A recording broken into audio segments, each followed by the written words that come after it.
Hello दोस्तों, स्वागत है आपका आपके YouTube चैनल जीनियस सर में। दोस्तों, इस वीडियो में मैं आपको बताऊंगा वर्गमूल निकालना गुणनखंड विधि से। तो अगर आपको ये वीडियो अच्छा लगे तो वीडियो को लाइक एंड चैनल को सब्सक्राइब जरूर कीजिएगा। तो चलिए वीडियो को स्टार्ट करते हैं।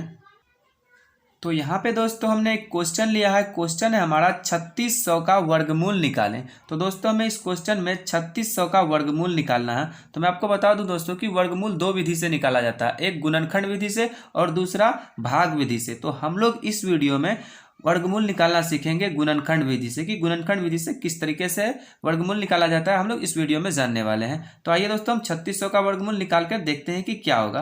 तो पहले मैं आपको बता दूं दोस्तों कि वर्गमूल होता क्या है। वर्गमूल कहने का मतलब है कि कौन सी ऐसी संख्या है जिसको उसी संख्या से गुना करे तो आपका 3600 के बराबर आ जाएगा। ठीक है, तो वही संख्या हमारा इस 3600 का वर्गमूल हो जाएगा। ठीक है, कौन सी ऐसी संख्या है जिसको उसी संख्या से गुना करे कि 3600 आ जाए, तो वही संख्या जो हमारा क्या हो जाएगा 3600 का वर्गमूल आ जाएगा। ठीक है, तो अब देखिए हम इस संख्या को किस तरीके से ज्ञात कर सकते हैं। चूंकि हमें 3600 का वर्गमूल गुणनखंड विधि से निकालना है, तो गुणनखंड विधि से जब भी आपको वर्गमूल निकालना हो तो सबसे पहले आपको क्या करना है दोस्तों, जो नंबर दिया गया है आपको उस नंबर का एलसीएम करना है। ठीक है, जिस तरीके से हम एलसीएम करते हैं उस तरीके से हम इसको एलसीएम करेंगे। तो 3600 है तो हम इस 3600 को यहाँ पे लिख लेंगे।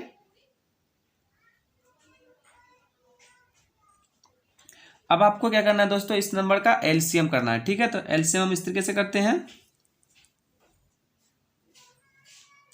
अब आपको क्या करना है, एलसीएम में सबसे पहले जानते हैं किससे भाग लगाया जाता है, 2 से। तो ये 2 से कट जाएगा, 2 एकम 2, 2 अट्ठे 16 और ये 0 उतर जाएगा। ठीक है दोस्तों, आई होप कि आपको एलसीएम करना आता है। ठीक है दोस्तों, तो अब इसको भी हम काट लेंगे, 2 नमा 18,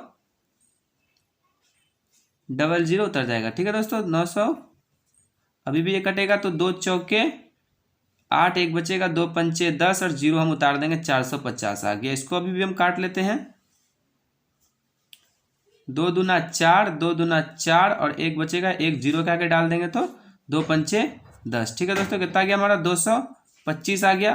तो अब लास्ट में विषम संख्या है तो इसलिए 2 से तो कटेगा नहीं। अब हम इसको 3 से काट के देखते हैं। ठीक है, तो 3 सत्ते 21, एक बचेगा, एक 5 के पीछे डालेंगे, कितना हो जाएगा 15। तो 3 पंचे 15। ठीक है, 75 आ गया। अब हम इसको भी फिर से 3 से काट के देखते हैं, 3 दूना 6 और एक बचेगा, एक डाल देंगे, 3 पंचे 15। ठीक है, कितना आ गया दोस्तों हमारा 25 आ गया, 75 कट करके। तो अब ये 3 से नहीं कटेगा, अब हम इसको 5 से काट के देखते हैं, 5 पंचे 25। ठीक है, 5 बार में एक कट गया तो हम ये 5 को यहाँ पे छोड़ भी सकते हैं या फिर हम इसको भी एक बेर में काट लेते हैं, 5 एकम 5। ठीक है दोस्तों, तो हमारा पूरा पूरा कट चुका है। तो 3600 का हमने क्या किया है, वर्गमूल निकालने के लिए इसका एलसीएम निकाला है। ठीक है, तो अब जो 3600 का जो गुणनखंड आया, गुणनखंड जानना है किसको बोलते हैं, ये जो 3600 को जो जो नंबर मिलके काटा है वो सभी क्या है 3600 का गुणनखंड है। यानी कि ये 2 और 3 और ये 5 क्या है 3600 का गुणनखंड है। तो हम क्या करेंगे, इसको यहाँ पे लिख लेते हैं। ठीक है, कितना 2 है देख लेते हैं, इन सभी को गुना के रूप में लिखेंगे। देखिए 1 2 3 4, 4 2 है तो 4 2 को हम यहाँ पे गुना के रूप में लिख लेते हैं, 2 गुना 2 गुना 2 गुना 2। ठीक है दोस्तों, 4 2 था, हमने 4 2 को गुना के रूप में लिख लिया है। अब उसके बाद 2 3 है, तो 2 3 है तो हम इसको भी क्या करेंगे, गुना के रूप में लिख लेते हैं, 3 गुना 3। अब देखिए 2 5 है तो हम 2 5 को यहाँ पे गुना के रूप में लिख लेते हैं,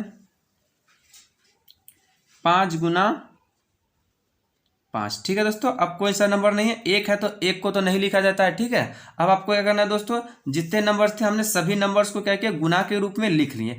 अब आपको क्या करना है, अब आपको वर्गमूल ज्ञात करने के लिए दोस्तों याद रखिए कि जब भी आपको गुणनखंड विधि से वर्गमूल निकालने के लिए कहे तो आपको इस तरीके से एलसीएम निकालना है और उसके बाद जो गुणनखंड आएगा, ये फैक्टर जो आएगा उन सभी को आपको यहाँ गुना के रूप में लिख लेना। उसके बाद आपको हर एक फैक्टर का 2 2 जोड़ा बनाना है। ठीक है, जैसे देखिए यहाँ पे 2 और ये 2 2 मिलके 1 2 आपका बाहर निकल जाएगा। ठीक है, 2 2 मिला के हमारा क्या हो जाएगा, 1 2 बाहर निकल जाएगा, जोड़ा बनाना है आपको।